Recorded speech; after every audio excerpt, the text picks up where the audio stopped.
Hello student, welcome to GMVA club classes. आज मैं आपको क्लास 12 इंग्लिश लिटरेचर इसकी बुक 1 प्रूडेंस की पोएम है टाइम एंड टाइम अगेन, ये पढ़ाने जा रही हूँ। Time and time again poem है, इसके पोएट हैं A K. Ramanujan. A K. Ramanujan translator मतलब अनुवादक, जो एक भाषा से दूसरी भाषा में कविताओं को या आर्टिकल को लिखता है उसको बोलते हैं अनुवादक। कवि थे, लोकगीत लिखते थे वह, और वे एक साहित्यकार थे। उनका जन्म 19 मार्च 1929 को मैसूर में हुआ था। उन्होंने मैसूर यूनिवर्सिटी से ही डिग्री हासिल की थी और डेक्कन यूनिवर्सिटी पुणे से पढ़ाई की थी। इंडियाना विश्वविद्यालय से उन्होंने पीएचडी भी किया था। वह हिंदी, इंग्लिश और कन्नड़ दोनों भाषाओं में लिखते थे। उन्हें हमारे सरकार का, हमारे भारत का जो चौथा सर्वश्रेष्ठ नागरिक सम्मान है पद्मश्री, उससे भी सम्मानित किया गया था। उन्होंने इस कविता में लिखा है कि अपने जीवन काल के असाधारण विचारों और भावनाओं का जो जटिल शोध है वह प्रस्तुत करती है ये कविता। उसमें इस कविता में उन्होंने घड़ियों के मीनारों के प्रतीक के रूप में लिया है। घड़ियों के मीनार जो है वो प्रतीक है, किसका प्रतीक है? हमारे धर्मों का। हमारे धर्मों के बीच जो मतभेद हैं उनको वर्णित करती हुई ये कविता है। इसमें उन्होंने भारत की भावना को, मानव हिंसा और प्रकृति को क्रोध की ओर से प्रतिनिधित्व करती हुई है एक कविता उन्होंने लिखी है। आइए हम कविता पढ़ते हैं। टाइम एंड टाइम अगेन, समय और पुनः समय, फिर समय। पुनः समय मतलब टाइम जो है वो चलता रहता है, टाइम उसके बाद फिर से time. So time and again, time again, time and time again, or listen to the clock towers of any old managed city beating their gongs round the clock. अब अभी समय और उसके बाद का समय हमेशा आप देखेंगे कि आपने कभी देखा होगा। और listen to the clock towers, clock towers होते हैं घंटा घर। Of any old well manage city, किसी भी पुराने प्राचीन जो अच्छे से रखा गया शहर है, व्यवस्थित शहर है। मैनेज मतलब ओल्ड, वेल मैनेज, अच्छे से व्यवस्थित किया गया शहर है, वहां के आपने कभी क्लॉक टावर्स के जो घंटे हैं उन्हें सुना? कभी आप उन्हें सुनो। क्या होगा? Beating their gongs round the clock. अब जो घंटा घर होता है उसमें घंटों की आवाजें आती हैं, समय समय पर वह घंटे बजते हैं, समय बताते हैं। वह घंटे क्या करते हैं? वो हमें, क्लॉक टावर हमें समय बताते हैं।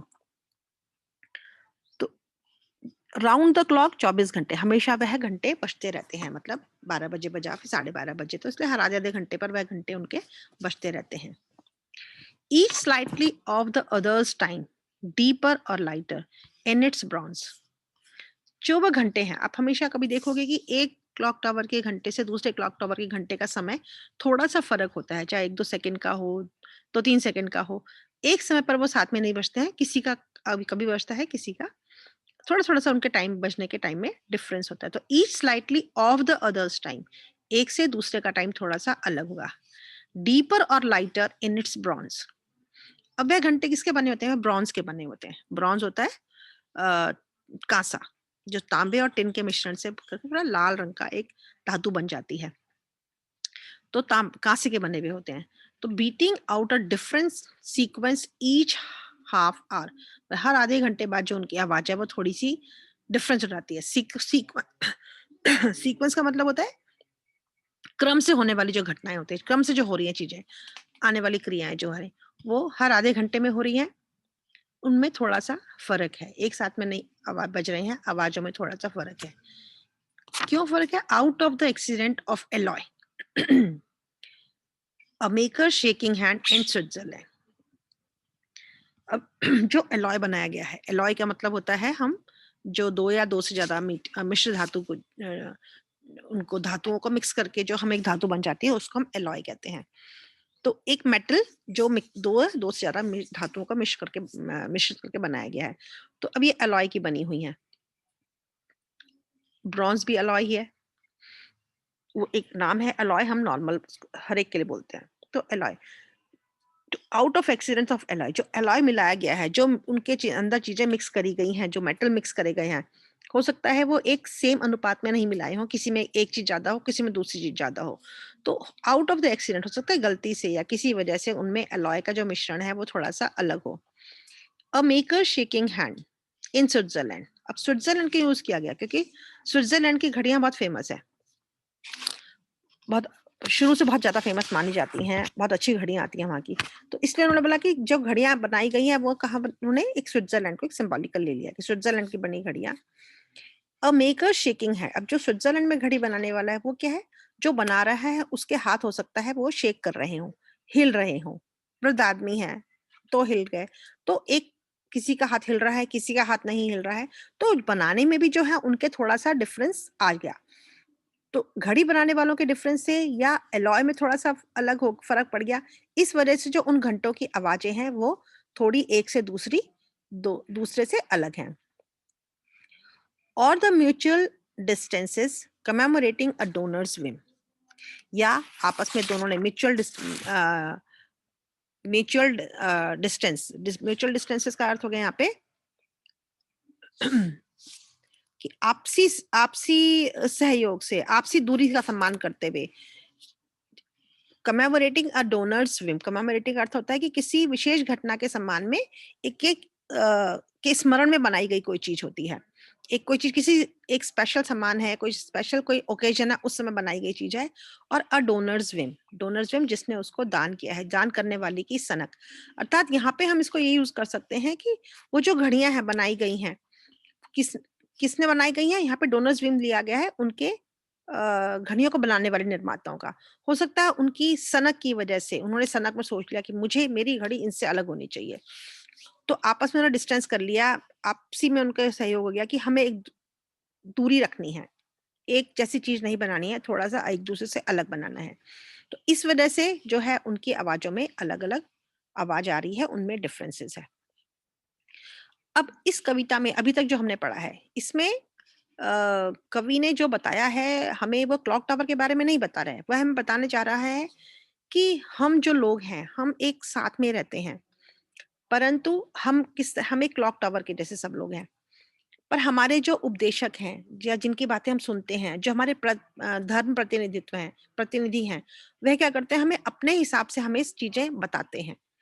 कुछ एक ही बात को वो कुछ अलग धर्मों के जैसे लोग हैं, वह उनका सबका प्रीच करने का, उपदेश देने का तरीका अलग-अलग होता है। वो हमें उपदेशों में अलग-अलग तरह से बातें बताते हैं।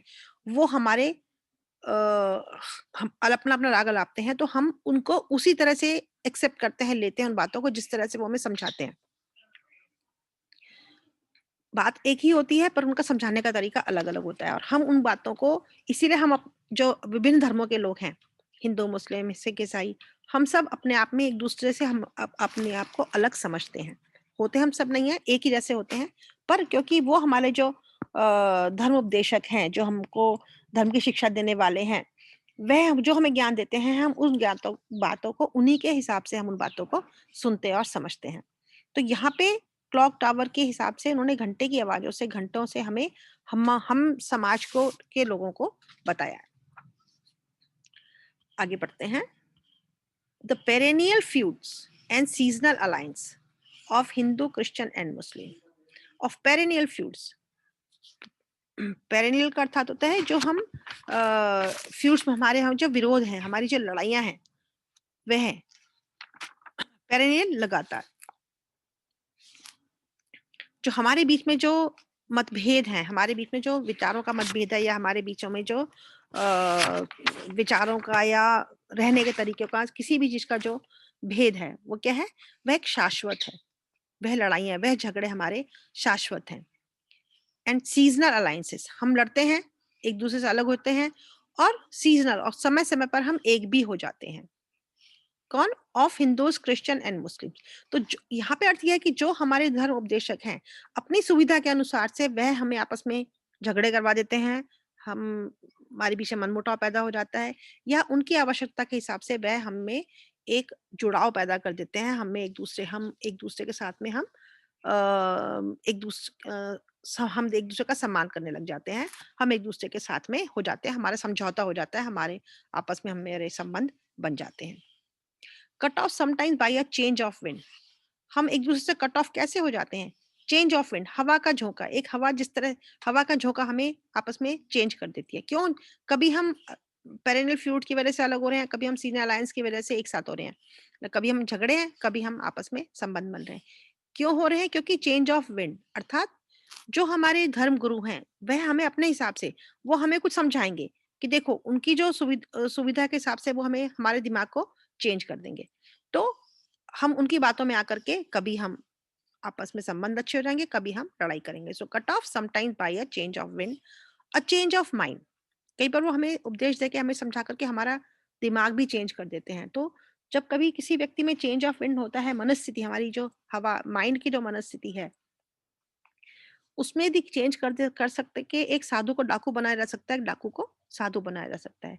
तो उन्हीं हमारे धर्म गुरुओं की, उपदेशकों की बातों को सुन कर के जब हमारे मनस्थिति चेंज कर देते हैं, तो हम कभी आपस में झगड़ जाते हैं, कभी हम आपस में सही रहते हैं। और a siren between the pieces of back street quarrel, या फिर क्या होता है सायरन, एक चेतावनी, या कभी वो चेतावनी देते हैं और कि हम अपने आप में उनकी चेतावनी के बाद में हम परिवर्तन कर लेते हैं। चेतावनी का कि between the pieces of a back street quarrel, यदि पीछे एक लड़ाई झगड़े हो रहे हैं, लड़ाई झगड़े हो रहे हैं, तो उनकी लड़ाइयों के को देख करके, उनकी चेतावनियों को सुन करके भी हम अपने दिमाग को परिवर्तित कर लेते हैं उनकी बातों को सुन के। One day you look up and see one of them, eyeless, silent, a zigzag sky showing through the knocked out clockwork after a ride. अब वो कहते हैं कि एक दिन जब सत्य का सामना करोगे, one day you look up, उन्हीं में से उन्हीं की तरफ आप देखोगे, सत्य का सामना करोगे, स्काई की तरफ देखोगे। जिगजैग स्काई मतलब हो गया यहाँ पे स्काई कैसा है, बादल कैसे हैं, वह जो है टूटे फूटे बादल हैं, उनमें जो प्रतिबिंब बन रहा है वह आकृति बन रही है वो टूटी फूटी है। तो टेढ़ा मेढ़ा है, टेढ़ा मेढ़ा, जिगजैग मतलब टेढ़ा मेढ़ा, टूटा फूटा है। हम उसकी तरफ देखेंगे तो हमें समझ देगा कि through a knocked out clockwork, जब हम जन दंगों के बाद हम शांत आंखों से टेढ़े मेढ़े आकाश की तरफ देखेंगे, तो उस समय हमको एक दंगे के बाद की स्थिति दिखाई देती है। आफ्टर अ राइट, दंगे के बाद में a peace march time bomb, अर्थात जब हम उन धर्म गुरुओं की तरफ देखेंगे तो हमें सिखाई देगा कि वह तो नेत्रहीन है, वह खुद ही नेत्रहीन है, वह साइलेंट है, उन्हें खुद को ही किसी चीज के बारे में नहीं आइडिया है, वह एक झूठा दिखावा कर रहे हैं, वे खुद ही साइलेंट है, साइलेंट मतलब उन्हें खुद को ही नॉलेज नहीं है। और वह हमें उपदेश दे रहा है, वह व्यक्ति हमारा पथ प्रदर्शक बन रहा है, या वह हमें उपदेश दे रहा है जिसे खुद भी कुछ ज्ञान नहीं है। A peace march time bomb, after riot, जब दंगे हो गए, शांत, हमने उसके बाद में हमने क्या देखता है हमें, a peace march time bomb, एक जो पीस मार्च का मतलब यहाँ पे अर्थात ये है कि शांति हेतु पदयात्रा, जब हम दंगे वगैरह हो जाते हैं उसके बाद हम शांति हेतु पदयात्रा करते हैं, तो वह पदयात्रा कैसी है, जो एक बिंब की भांति विस्फोट करती है, एक लाइट की तरह हमको एक विस्फोट करती है। और a precious act of nature in a night of lightning, या फिर हमारा जो प्रकृति हमें रात्रि के समय जो प्रकृति हमें कोई कार्य किया, प्रकृति ही अपने आप इसका इसको सही तरीके से करेगी। जब प्रकृति के द्वारा किया गया कार्य होता है, तो हमें पता चलता है कि वह व्यक्ति जो हमें समझा रहा था, या जो हमें हमारा पथ प्रदर्शक बन रहा था, या जो उपदेशक था, वह स्वयं एक झूठा है, उसे खुद को ही कोई ज्ञान नहीं है। जो हमें अपने सुविधा के अनुसार से कभी हमें एक कर रहे थे, कभी हमको आपस में दूर कर रहे थे। तो अर्थात जो हमारे धर्म गुरु हैं, अलग-अलग राग अलापते हैं, हम उन्हें सुनते हैं और उनके हिसाब से हम उन्हीं की तरह से हम एक्ट करते हैं। तो क्लॉक टावर के तरह से उन्होंने हमें ये बताया है कि हम सब जो हैं, विभिन्न धर्मों को मानने वाले, आपस में अब हम अलग-अलग हो जाते हैं, वैसे हम एक ही हैं, पर हम अलग-अलग हो जाते हैं हमारे धर्म गुरुओं को, हमारे उपदेशकों के बातों को सुन कर के, उनके अपने समय के हिसाब से यदि उन्हें हमें एक करना होता है, तो हमें उसी तरह के उपदेश देते हैं, उन्हीं तरह से समझाते हैं। जब उन्हें हमारे बीच में विरोध उत्पन्न करना होता है, वह हमें उसी तरह की भाषा से समझाते हैं और हम व्यक्ति उनके बातों में आ जाते हैं और उसी तरह से डिसीजन लेते हैं, उसी तरह से एक्ट करते हैं। आशा आपको कविता समझ में आई होगी। इसको आप फिर से पढ़िएगा 2-3 बार, आपको समझ में आएगी। धन्यवाद।